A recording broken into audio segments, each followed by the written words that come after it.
1 जून 2025 को assistant professor Hindi के paper की सील टूटी पाई गई। एक नहीं 6 सेंटर्स में सील टूटी पाई गई।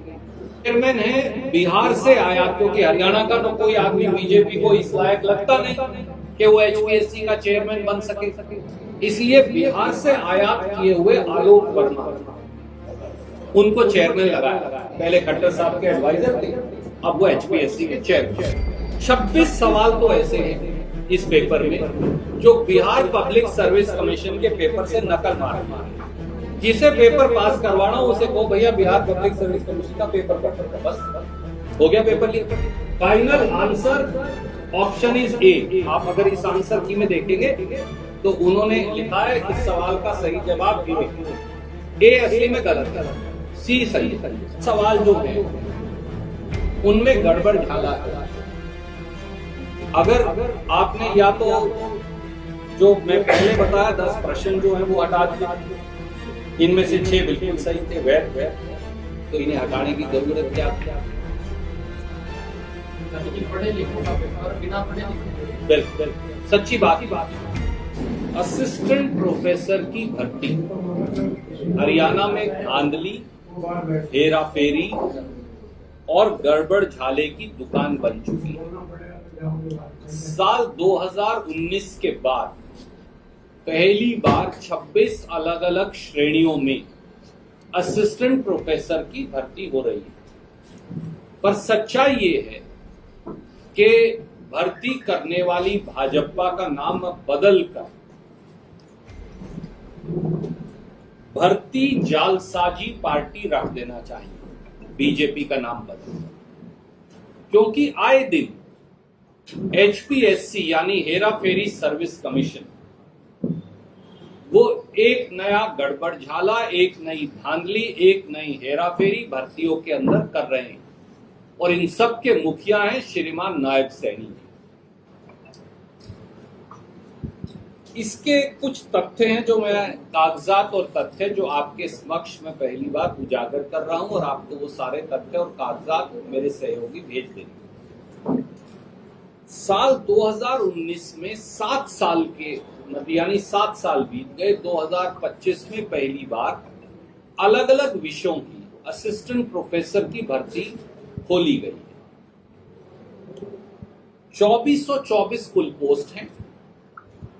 यह हमारे ज्योग्राफी का पेपर की सील टूटी पाई गई, पेपर यानी लीक हो गया। 1 जून 2025 को असिस्टेंट प्रोफेसर हिंदी के पेपर की सील टूटी पाई गई। एक नहीं 6 सेंटर्स में सील टूटी पाई गई और 27 ऐसे सवाल पूछे गए जिनके उत्तर ही गलत थे, यानी ABCD में से कोई भी सही नहीं। हमारे चेयरमैन कौन है?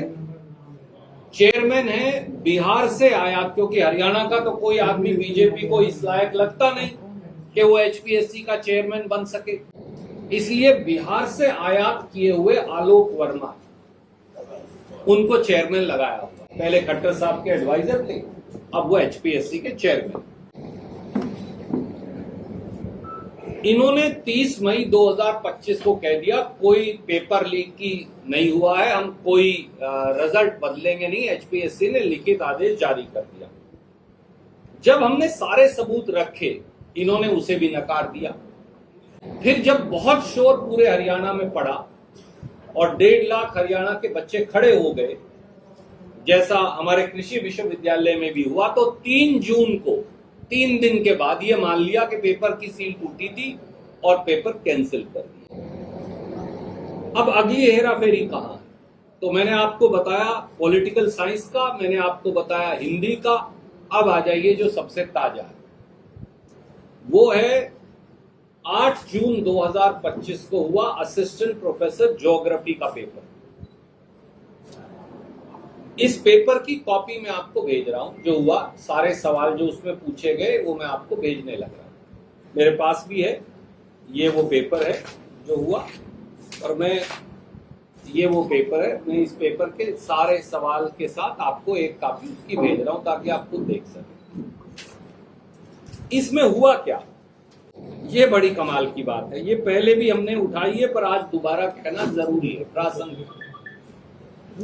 26 सवाल तो ऐसे हैं इस पेपर में जो बिहार पब्लिक सर्विस कमीशन के पेपर से नकल मार लिए गए, और 6 ऐसे हैं जो बिहार पब्लिक सर्विस कमीशन से आंशिक तौर से नकल मार लिए गए। यानी 32 सवाल बिहार पब्लिक सर्विस कमीशन से नकल मार के यहां टेप दिए गए। अब ये संयोग है या प्रयोग के आलोक वर्मा भी बिहार के रहने वाले हैं, तो पेपर लीक करने की भी जरूरत नहीं। जिसे पेपर पास करवाना हो उसे कहो भैया बिहार पब्लिक सर्विस कमीशन का पेपर पढ़ लेना, बस हो गया पेपर लीक। 32 सवाल का जवाब तो उसे पहले ही मिल गया, तो अपने आप ही पास है वो। तो हरियाणा के बच्चे कहां जाएंगे?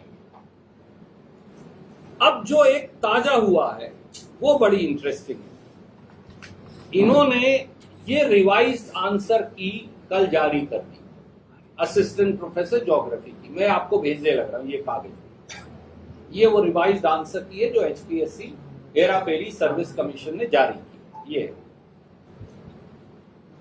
अब इस रिवाइज्ड आंसर की जो जारी की है इसमें चार बातें बड़ी महत्वपूर्ण है। इसमें 6 प्रश्न तो ऐसे हैं, उनकी संख्या भी है 26, 28, 35, 37, 44 और 46, जिसके उत्तर पहले तो सही थे, अब इन्होंने गलत डिक्लेयर कर दी। ये वो 6 प्रश्न है, मैंने उनकी सूची बना दी आपके लिए, ये मैं आपको भेजने लगा। ये कागज, इसमें आप ये पाएंगे मैंने यहां लिख दिया साथ साथ, final answer option is a. आप अगर इस आंसर की में देखेंगे तो उन्होंने लिखा है इस सवाल का सही जवाब ए है। ए असली में गलत है, सी सही है। मैंने साथ में लिख दिया हर सवाल के साथ, क्या आप वेरीफाई कर सकते हैं, मैं अभी वेरीफाई का सबूत भी दूंगा आपको, वो भी। तो 6 सवाल तो यही, तो पेपर की वैधता खत्म हो गई। दूसरी चीज, रिवाइज आंसर की जो जारी की है ये वाली, उसके बाद 5 सवाल ही हटा दिए। वो सवाल जो हटाए हैं उनके मैंने आपको भेज रहा हूं। प्रश्न संख्या है 13, 19, 43, 52 और 76। ये है, इनके आंसर सही थे, 2 उत्तर सही थे। तो अगर मैंने एक उत्तर दे दिया और गोयल साहब ने एक दे दिया, या मैंने एक दिया और चॉय साहब ने एक दे दिया, तो दोनों उत्तर सही हैं, दोनों के नंबर मिलने चाहिए। तो सवाल पूछने वाले की गलती है। ये वो है, मैं आपको अलग से बना दिया, और इसमें ये भी लिख दिया मैंने कौन से उत्तर सही। 5 के 5 सवाल, इन्होंने वो सवाल ही हटा दिए। तो अगर मैंने जवाब दिया है तो मेरे तो हो गए ना खत्म नंबर, तो पेपर की वैधता क्या बच गई। अब तीसरी बात पर आ जाइए। एक और काम जो ये कर रहे हैं वो ये है, क्योंकि यहां नेगेटिव मार्क्स हैं, ये मैं आपको कागज रिलीज कर रहा हूं A7। अब अगर आप इसको ये देखेंगे, ये भी वो हैं जो उत्तर सही थे, पर इन्हें भी हटा दिया। ये कागज भी मैं आपको जारी कर रहा हूं। कितने क्वेश्चन थे तो सही है? ये टोटल आप मिलाएंगे तो 17 सवाल बनते हैं। मैं उसी पर आ रहा हूं। अब अगर 17 सवाल जो हैं उनमें गड़बड़ झाला है, अगर आपने या तो जो मैं पहले बताया 10 प्रश्न जो हैं वो हटा दिए, इनमें से 6 बिल्कुल सही थे, वैध थे, तो इन्हें हटाने की जरूरत क्या थी? यानी कि पढ़े लिखों का पेपर बिना पढ़े लिखे दे रहे हैं। बिल्कुल सच्ची बात ये है।